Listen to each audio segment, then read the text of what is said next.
Video like जरूर कर लीजिए और ऐसे वीडियो लगातार फ्री में पाने के लिए चैनल को तुरंत सब्सक्राइब कर लीजिए और बेल आइकन को जरूर टैप कर लीजिए ताकि आगे भी सारे वीडियो आपको मिलते रहे। यूट्यूब में फॉलो करते हैं तो प्लीज ये वाला फ्री टेलीग्राम चैनल जरूर ज्वाइन कर लीजिएगा। सारे नोटिफिकेशन सारे अपडेट यहीं पे आते हैं, ध्यान रखिए।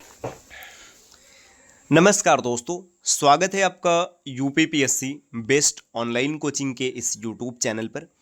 साथियों, आज की इस वीडियो में हम लोग भारत के भौगोलिक विभाजन के संदर्भ में एक महत्वपूर्ण क्लास के साथ हाजिर हैं, जिसमें उत्तर पर्वतीय प्रदेश के बारे में विस्तार से समझेंगे।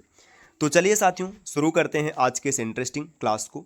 इससे पहले आप वीडियो को लाइक ज़रूर कर दीजिएगा और चैनल पर अगर पहली बार विजिट किए तो सब्सक्राइब करना ना भूलेगा। साथियों, आप आर यूपीपीसीएस प्री 2026 हो गया या फिर किसी अन्य एग्ज़ाम की कंप्लीट प्रिपरेशन करना चाहते हैं तो आप स्टडी फॉर सिविल सर्विसेज के पेड कोर्सेज को फॉलो कर सकते हैं। प्रक्रिया बहुत ही सिंपल से, आपको प्ले स्टोर से ज्ञान सर एजुकेशन एप्लीकेशन इंस्टॉल कर कोर्स को ज्वाइन करना चाहिए या फिर नीचे स्क्रीन पे जो नंबर दिख रहे हैं आप इनमें से किसी भी नंबर पर कॉल या फिर व्हाट्सअप करके भी कोर्स की जानकारी ले सकते हैं। चलिए अब बढ़ते हैं आगे अपने क्लास पर। देखिए, अगर क्लास में आगे बढ़ेंगे तो सबसे पहले यहाँ पे बताया गया उत्तरी पर्वतीय प्रदेश को 3 भागों में बांटा जा सकता है। जो भारत का उत्तरी पर्वतीय क्षेत्र है इसको 3 भागों में आप बांट सकते हैं। ट्रांस या तिब्बत हिमालय प्रदेश है, दूसरा है हिमालय पर्वतीय प्रदेश है और तीसरा है पूर्वांचल की पहाड़ियाँ। देखिए, ये सब हिमालय का हिस्सा है। ट्रांस हिमालय जिसे पार हिमालय के नाम से भी जानते हैं, फिर हिमालय पर्वतीय क्षेत्र हो जाएगा और पूर्वांचल की पहाड़ियाँ ये हिमालय का वो हिस्सा जो पूर्वांचल की ओर स्थित है उसे पूर्वांचल की पहाड़ियाँ कहते हैं। तो सबसे पहले हम लोग ट्रांस हिमालय की बात करेंगे, तो शुरू करते हैं। देखिए, ट्रांस या तिब्बत हिमालय प्रदेश, इसका अधिकांश भाग तिब्बत में स्थित होने के कारण इसे तिब्बत प्रदेश भी कहा जाता है। देखिए, ट्रांस हिमालय का जो अधिकांश भाग है वो तिब्बत के क्षेत्र में स्थित है, इस कारण इसे तिब्बत हिमालय भी कहते हैं। इसका निर्माण जीवाश्म वाले समुद्री अवसादों से हुआ है। तो ट्रांस हिमालय जो बना हुआ है ये जीवाश्म वाले समुद्री अवसादों से बना है और इसकी निचली परत टर्सिया ग्रेनाइट से बनी है। तो कुछ यहाँ पे सीधा सीधा पॉइंट है, आपको याद रखना चाहिए कि जो ट्रांस हिमालय ये तिब्बत में स्थित है, जीवाश्म वाले समुद्री अवसादों से बना है और इसकी जो निचली परत है ये टर्सिया ग्रेनाइट से बनी हुई है। इसका विस्तार जम्मू कश्मीर राज्य में हिमालय के उत्तर में, देखिए जम्मू कश्मीर में हिमालय के उत्तर का जो क्षेत्र है यहाँ पे इसका विस्तार है। लंबाई है 365 किलोमीटर और इस भाग में वनस्पतियों का अभाव है। इसे 3 भागों में बांटा जा सकता है, काराकोरम, जास्कर और लद्दाख, ये 3 श्रेणियां हैं। देखिए, सब स्टैटिक पॉइंट है, आप एक एक पॉइंट को आसानी से याद रख सकते हैं। ट्रांस हिमालय ये तिब्बत के क्षेत्र में फैला है, इस कारण इसे तिब्बत हिमालय भी या तिब्बत प्रदेश भी कहते हैं। दूसरा पॉइंट, जीवाश्म वाले समुद्री अवसादों से इसका निर्माण हुआ है, 2 हो गया। तीसरा, इसका जो निचला परत है ये टर्सिया ग्रेनाइट से बनी, ये तीसरा पॉइंट हो गया। चौथा, इसका विस्तार जम्मू कश्मीर में हिमालय के उत्तर में है, लंबाई 365 किलोमीटर है और वनस्पतियों का अभाव है और इसके 3 भाग हैं, काराकोरम, जास्कर और लद्दाख। चलिए अब एक एक करके चीज़ों को आगे देखते हैं। देखिए, काराकोरम श्रेणी की बात करें तो यहाँ पर बताया गया कि भारत की सबसे उत्तरी पर्वत है, जो सबसे उत्तर की तरफ है इसे उत्तरी पर्वत है। इसे उच्च एशिया की पीठ भी कहा जाता है, तो काराकोरम श्रेणी को उच्च एशिया की पीठ कहते हैं। भारत की सबसे ऊंची चोटी गॉडविन ऑस्टिन या माउंट केटू। देखिए, भारत की बात किया जा रहा है, जो माउंट एवरेस्ट आप पढ़ते हैं वो भारत में नहीं, वो नेपाल में है। तो भारत की जो सबसे ऊंची चोटी है गॉडविन ऑस्टिन या माउंट केटू, जिसकी ऊंचाई है 8611 मीटर, ये काराकोरम श्रेणी का हिस्सा है। काराकोरम की नुब्रा घाटी में ही सियाचिन ग्लेशियर, जो सियाचिन ग्लेशियर है काराकोरम की नुब्रा घाटी उसी में स्थित है। तो काराकोरम ट्रांस हिमालय का हिस्सा है, यह भारत की सबसे ऊंची पर्वत चोटी है, सबसे उत्तरी है ना। एशिया का पीठ भी इसे कहते हैं और गॉडविन ऑस्टिन या फिर माउंट केटू इसी में है और काराकोरम की नुब्रा घाटी से सियाचिन ग्लेशियर निकलते हैं। अब आपने पीछे जो तिब्बत हिमालय के प्रॉपर्टीज पढ़े, जैसे इसमें वनस्पतियां नहीं पाया जाता है ना, ये सब इसमें भी शामिल होंगे क्योंकि उसी का हिस्सा है ना।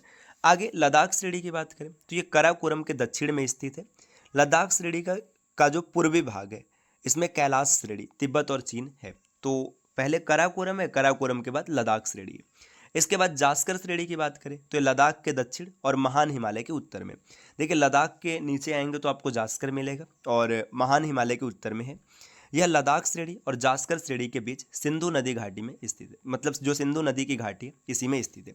यहाँ पर आप इसको मैप के माध्यम से भी चीज़ों को देख सकते हैं। देखिए, यहाँ पर आप देखेंगे, देखिए यहाँ पर अगर आप मैप में देखें, देखिए सबसे पहले काराकोरम है ना, काराकोरम श्रेणी सबसे ऊपर है, ठीक, ये रहा।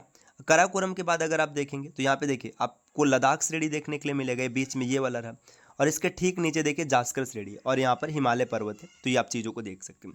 काराकोरम श्रेणी ये सबसे ऊपर है, इसके बाद ये लद्दाख श्रेणी, और लद्दाख के बाद जास्कर श्रेणी, यही चीज़ यहाँ पे बताया गया। और ये पामीर की पठार, ये जो पामीर ग्रंथि, इसे विश्व की छत के नाम से भी जाना जाता है, जो कि हिंदू कुश पर्वत और ये कुनलुन श्रेणी से मिलकर बना हुआ है। ठीक, अब और आगे बढ़ते हैं, देखिए यहाँ पे और चीज़ों को देखते हैं, यही चीज़ यहाँ पे जिक्र किया गया। अब हिमालयी पर्वतीय प्रदेश, हिमालयी पर्वतीय प्रदेश 3 समानांतर श्रृंखला के रूप में है, जो उत्तर से दक्षिण तक कुछ इस प्रकार। जो हिमालयी पर्वतीय प्रदेश है 3 समानांतर श्रृंखला है, जिसमें वृहद हिमालय या फिर आंतरिक हिमालय या हिमाद्री भी कहते हैं। पहला हिमाद्री है, दूसरा है लघु हिमालय या फिर इसे हिमाचल श्रेणी कहा जाता है, और तीसरा है उप हिमालय या फिर बाह्य हिमालय, जिसे शिवालिक श्रेणी भी कहते हैं। तो आप याद रख सकते हैं हिमाद्री, हिमाचल और इसके बाद शिवालिक, 3 श्रेणियाँ हैं जो कि हिमालय के पर्वतीय प्रदेश में हैं। अब इसमें वृहद हिमालय या फिर हिमाद्री की बात करते हैं, एक एक करके चीज़ों को समझने का प्रयास करते हैं, बहुत ही आसानी से आपको चीज़ें समझ में आएंगी। यह सिंधु नदी के गार्ज से अरुणाचल प्रदेश में ब्रह्मपुत्र नदी घाटी के मोड़ तक फैला है। जो बृहद हिमालय जिसे हिमाद्री कहते हैं, सिंधु नदी के गार्ज से निकल करके अरुणाचल प्रदेश के ब्रह्मपुत्र नदी तक फैला हुआ है। तो आप सीधा सीधा याद रख सकते हैं, सिंधु से ब्रह्मपुत्र तक फैला है। विश्व की सर्वाधिक ऊंची चोटियां इसी में पाई जाती हैं, जैसे माउंट एवरेस्ट, जिसे कि नेपाल में सागर माथा भी कहते हैं, ये बृहद हिमालय का हिस्सा है। इस श्रेणी के मध्य भाग में गंगा, यमुना और उसकी सहायक नदियों का उद्गम है। जैसे गंगा हो गया, यमुना हो गया, और अन्य जितनी सहायक नदियां, ये सब बृहद हिमालय या हिमाद्री से इसका उद्गम होते हैं।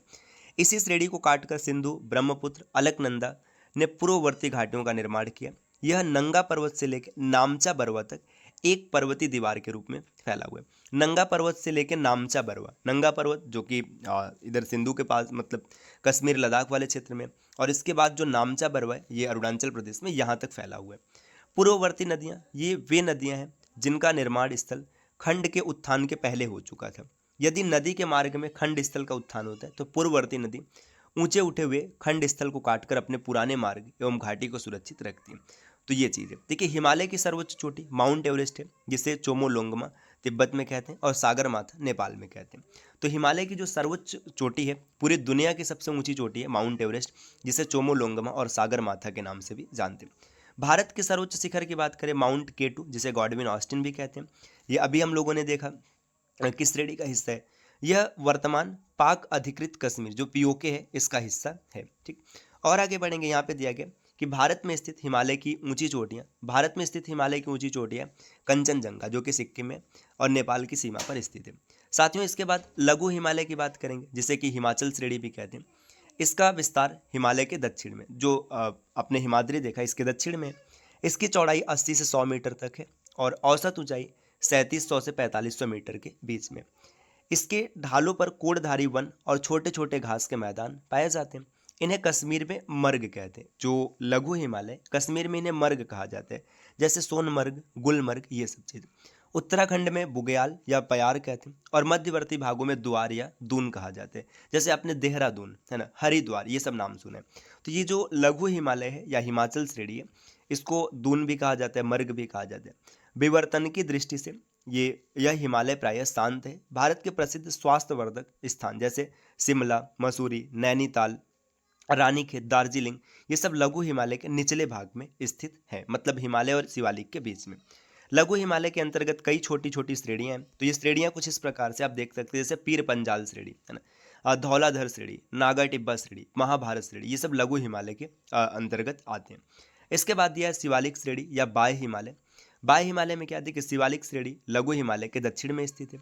इसका विस्तार पंजाब के पोतवार बेसिन से प्रारंभ होकर पूर्व में कोसी नदी तक है।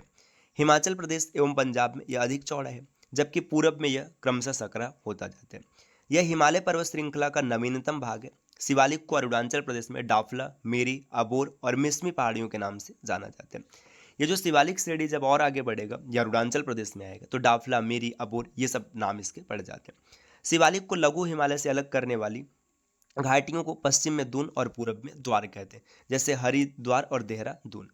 अब पूर्वांचल की पहाड़ियाँ देखिए, पूर्वांचल की पहाड़ियाँ ये उत्तर पूर्वी राज्यों में फैली है। अब इनमें से कई भारत और म्यांमार की सीमा रेखा का काम करते हैं, जैसे पटकाई बूम, नागा पहाड़ियाँ, मिजो पहाड़ियाँ, ये सब इत्यादि। देखिए आप ये पूर्वी हिमालय को यहाँ पे देख सकते हैं, जो नॉर्थ ईस्ट इंडिया, यहाँ पे आप देख सकते हैं। जैसे आप इधर देखेंगे तो ये बांग्लादेश पूरा हो जाता है ना।